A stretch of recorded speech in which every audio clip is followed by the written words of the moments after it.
Башка темаларга күчәбез. Бала тормышында һәм үсешендә бишек җырларының әһәмияте бармы?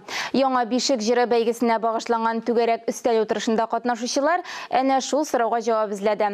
Тулырак хәбәрчебез Динә Нәҗметдинова видеоязмасында.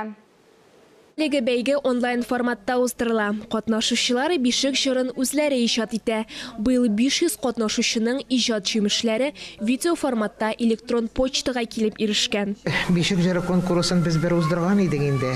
Бу яңа бишек җыры дип атадык. Нәрсә өчен элеккеге бишек җырлары бөтенесе Габдулла Тукайның шигырьләренә җырланыла торган бишек җырлары иде.